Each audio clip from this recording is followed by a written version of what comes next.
Welcome to the First Media Consulting Podcast, The Business Chronicles, where we dive deep into the stories of successful business owners. Here's your host, Didi and Nicholas. Thanks for joining today. Let's talk. Hello, everyone. Welcome to our podcast. I'm so excited to bring to you Mike, who's the owner of Blitz Roofing, and he's got a story to tell us today. So we're so excited to hear from him. Good afternoon, Mike. How you doing? Great, Nick. I appreciate you having me on. Thank you. You're very, very welcome, man. We're excited to learn more about your business and kind of give some insights when it comes to, some of the things that you face with your business as you got started. So let's talk about a little bit of background of how you got started and a little bit of background of you. Yeah. So my background, my career has been in medical. So it's a little bit outside of the roofing industry, but went to University of Central Florida, grew up in Cocoa Beach, then, played football at UCF. I'm a proud Knight, so go Knights, charge on.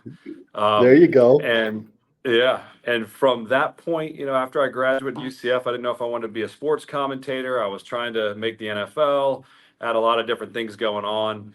Ended up jumping into selling yellow pages to get my career started while I was still trying to play football. So my agent gave me a little bit of money to help pay some bills, but it wasn't enough. So I went around town in Orlando selling yellow page ads, trying to, and a lot of people that are watching this show might not even know what yellow page ads are. It's been a long time. But yeah, that has been a long time. Oh, yeah. So did that, and then got lucky because a recruiter was looking for, I found a thing where they were looking for pharmaceutical reps. And I thought, you know what, this might be a good thing. So I called the recruiter and he's like, listen, there's zero chance that you're getting into pharmaceutical sales. You're a jock. You just finished your college career playing football. You have no sales experience.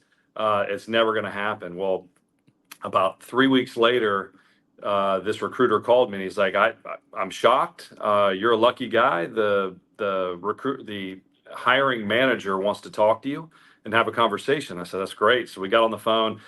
Long story short, I ended up getting the job, going off to Chicago, jumped the gun, was out there for 8 weeks doing training, came back, became a pharmaceutical sales rep. And as soon as I got out in the field, I get a call from the Orlando Predators, wanted to sign me to play for the Predators. So I worked out a deal where I could play with the Predators and do the pharmaceutical sales rep, which was great, for about 2 weeks. And then I had a back problem. I felt it pop in a practice and some other issues and some trades and things like that were going on. So I ended up having to hang the helmet up or move. And I couldn't do that because the pharmaceutical job obviously paid a lot more than the arena football career, and that was going to be limited. I mean, before I even got out of college, I had a tib-fib compound fracture, bones through the skin in my lower leg. And then I came back, and then against South Carolina, my junior year of college, I broke the same leg again and played the season with it. But when the season ended, I had to have a second surgery. And then I had a separated shoulder. The shoulder kept coming out, so I had to have surgery on that. So I was already beat up coming out of college. Did the pharmaceutical thing for a short period of time. Well, I should say short. It was a couple of years to get some sales experience, but I knew I wanted to get into medical device. And so I had a gentleman out of Jacksonville by the name of Mike Shields who gave me an opportunity to sell video arthroscopy equipment. And so I went out. It was a distributorship, so I didn't get anything. With pharmaceutical, you get a car, expenses, everything, insurance, everything's taken care of. Right. And on the distributorship side, when you're selling medical devices, at that time, it was eat what you kill. And so my wife couldn't wrap her arms around why I wanted to give up the car. I had to go buy a car. I give up the benefits, the stock program, gave up everything to go do that. But I always knew inside that I wanted to be an entrepreneur and do my own thing eventually. So I didn't want to get stuck in a pharmaceutical rep because at that time it was also known as a glorified UPS delivery person. Because you're basically going in, you're bringing samples, you leave the samples behind, the doctor, you get a chance, you try to detail them on why your product's better than the competitors. and then you get a signature on your computer to document the samples that were left behind, and then you're out. So you'd hit 10, 12, 14 locations a day. And so I did that. Wow. Yeah, and when I got into the arthroscopy towers and doing that whole thing, I won a massive deal downtown Orlando, and I beat out a large company by the name of Stryker, and they were not happy about it. So the next thing I knew, I got a call from Stryker wanting to bring me over and hire me to come work for them, and then I had some of the benefits back, the stock program, all that stuff. So it worked out well, and I worked for Stryker for a good 5 years. Was number one rep in the nation for a couple of those years, and in the top five the majority of my career, and then left Stryker and went to Boston Scientific in their neuromodulation division. Worked there, had a great run, then jumped into startup company out of Houston, Texas called Radiodyne, and it was a prostate immobilization device.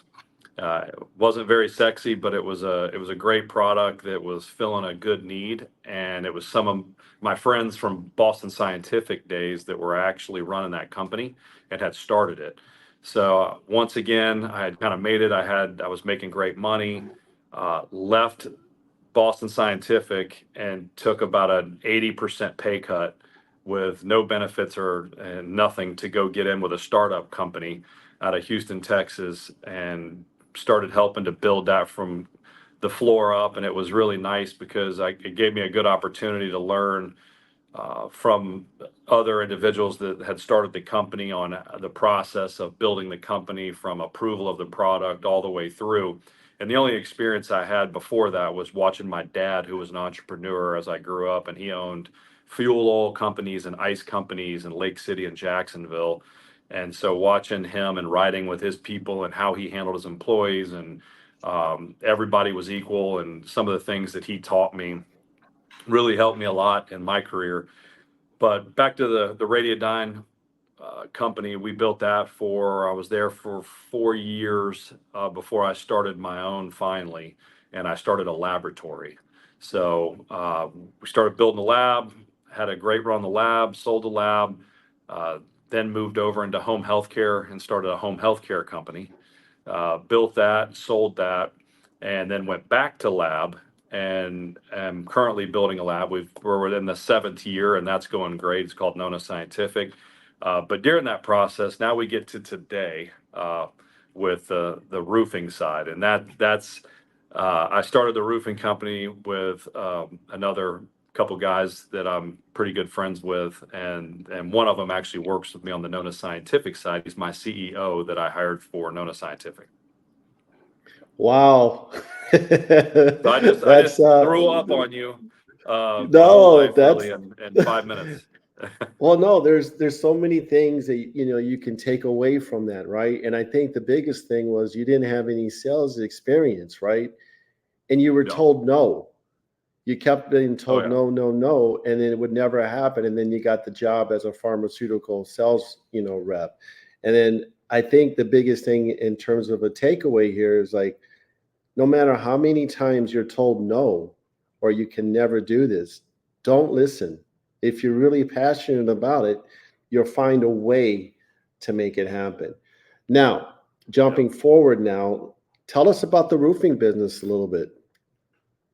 So Blitz Roofing and Construction, we formed this company a couple years ago, and we grew extremely fast. We never thought we'd be statewide this quick, but we have roofs on commercial and residential buildings being built, being put on right now in South Florida, both coasts, Naples, Sarasota, Tampa, Orlando, New Smyrna Beach, Melbourne, Jacksonville, pretty much all over the state. And it happened pretty quickly. And it was really just because we felt like there was a huge need in the roofing industry. And my business partner, Mac McKellar, he actually had some roofing issues, and he had to have some stuff done. And he had previously shared an office with a licensed roofer back a few years ago.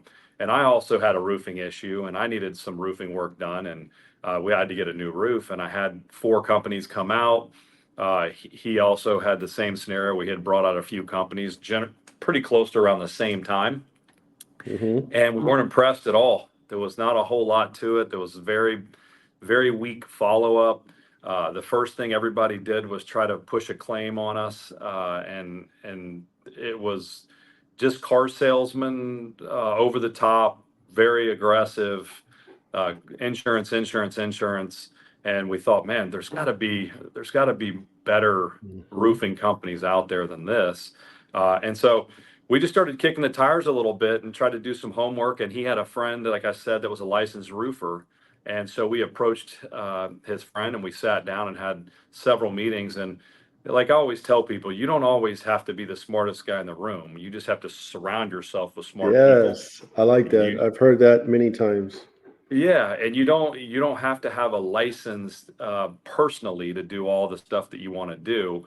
So, like in laboratory, a lot of my friends that I played football with are like, man, how in the world do you run a laboratory and do lab testing and micro and molecular and PCR and toxicology and all that? You were a football player. Like, how does that happen? And it's like, listen, you know, I like to look at myself as an average guy as far as my knowledge, my brain power, no different than anybody else. But what I like to do is put pieces together and build from the ground up and build an organization from forming the LLC all the way to $1 million company that's producing millions of dollars a year. And that's what's fun to me. And so with Nona Scientific, that's one where we jumped in and we grew the company, and it's and Mac McKellar is the CEO of Nona Scientific. He came on with me a while back and did really well and worked himself up. He's a younger guy. He's in his late 30s, and proved that he was definitely the guy to be the CEO of Nona Scientific. So he took that over, and now he's running that. On the roofing side, we really haven't even gone into who's truly the CEO and president at this point. Everything has happened so fast, but we have been able to build something. And once again, neither one of us are licensed roofers, but we understand that if we have the licensed roofer and we bring them in the fold, we all work together, we all join in a partnership and a company, and we all have the same goal, then we can move from there. And that was one of the things that a lot of people that was missing in the roofing side was just the customer service, and that's the biggest thing in lab side. Absolutely.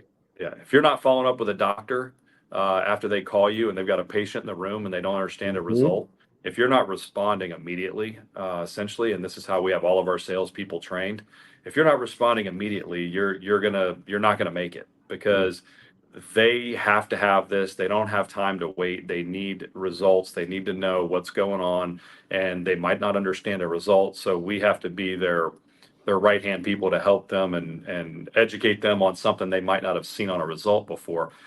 So we took that same philosophy over into the roofing side with, man, if we just tell them like it is, tell them if it's a claim, we're not against it. You know, if they have severe roof damage caused by hail or a storm, then we'll definitely bring that to their attention and give them the options that they have in front of them. But we felt like the service and responsiveness and customer service and responding to people, and even on projects, keeping them in the loop as we work through the process on a roof that it might only take 2 days to replace a roof, but each day they're going to know what's going on and how that process is going. And when it's completed, then we let them know when the project is final. And then we walk them around and have them review it. And if they have questions, then we answer the questions, and we don't leave until we get a 5-star review. Awesome, man. That's very good information. Yeah, just a few different arms of a business that have gone two separate. Yeah, You know, it's funny. You look at roofing and lab, and the first thing anybody says is, "How in the world did you have lab and roofing?" It's like two different, totally different, no overlay. But that's it. I tell people all the time, it's actually a perfect overlay, because we're running businesses. We're trying to build businesses, and yes, one side is a lot of machinery, a lot of scientists, molecular biologists, and really smart people running equipment and machines. And then on the other side, we have roofing, which is another group of smart people, but I'd like to say like the doctor of the roof. Right. They know how to take a roof off. They know how to put it back on. They know how what it's a consultative approach. So they'll go over all the options, whether it's metal, shingle, tile, TPO, flat roofs when it comes to commercial buildings. But we do a lot of different aspects of that. So awesome to hear this story and how your success again, how have you made success out of your both your businesses. If you can give any kind of advice to any, people who are wanting to be aspiring entrepreneurs or those who want to be business owners, what type of advice can you give, like maybe 2 or 3 pointers?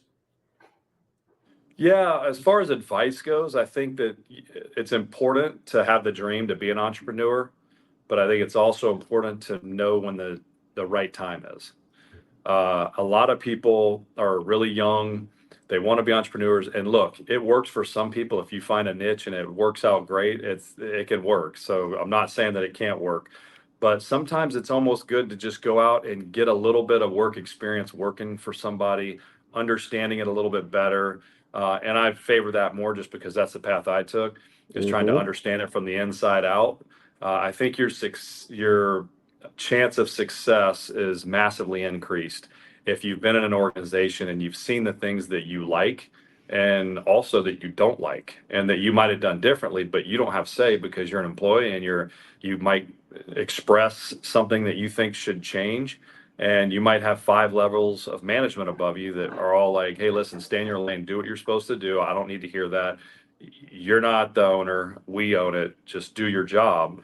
It, So, yeah, it's like you said, gain the experience, go into something that you're passionate about, learn, get a mentor, learn from that experience, and then you can offset and go into doing what you want to do and formulating your own business. And I think absolutely. that's so key and so well said on your end. What Yeah. is, yeah, go ahead. I was just going to say that was one, but I would say another one that's really important is no matter what you do, and this is my pet peeve, and this is what makes my days difficult because not everybody thinks the same way I do. So we're constantly training our salespeople and staff and everybody that every company has to have good customer service. You have to be responsive. You have to communicate. If you're not going to be able to do that, then you're going to fail because it really, and we're not perfect at it. We constantly work at it because it's easy to say, oh, you got to respond really quickly. You need to make sure that if somebody asks you for this, that you're on it the next, in five Hmm. minutes. And it's hard, but if you focus on it and you really put your mind and efforts towards that, you're definitely going to shrink the amount of time compared to your competitors because some people take 3 days to respond. I saw it all when I was trying to do it on the roofing side. I mean, some people never responded because they just were too busy, and some people would call me back 5, 6, 8 days later, and I'd already made a decision. I was already moved on. Right. But it's just so crucial to say, okay, my goal for my company is to respond, good customer service, politeness, friendliness, uh, just do the right thing, and everything will fall in place. And so if you follow just those little things right there, you're 75% of the way there. Now, obviously, you got to make money, you got to balance the books, you got to make sure you got enough money coming in to expand. How much money do you contribute to expansion, research and development? And then you've got the whole business side that takes up a lot of time, and so but just the communication is huge for success. Well, Mike, it's been such a pleasure having you, on this podcast and sharing your experiences with our listeners, from start to finish. I wish you much success in your business with Nona Scientific as well as Blitz Roofing, and definitely inspirational as well. As we wrap up here, can you provide a phone number and a website for our listeners to get a hold of you if they have any questions? Absolutely. Yeah. You can go to blitzroofing.com, or my email is mike@blitzroofing.com, or you can call the office, and our office manager, Lori, who is awesome. We'll take your call and get it right to the appropriate party. But the number for the office is 855-349-4823. Well, Mike, thanks again for being on this show, and hopefully we can have you back again in the near future. All right, Nick, I appreciate it. Have a great afternoon. Thank you. Thanks. Thank you for tuning in to First Media Consulting Podcast. If you enjoyed the podcast, subscribe today. To nominate a business you would like to recommend to be on our show, go to firstmediaconsulting.com or call. Thank you for listening.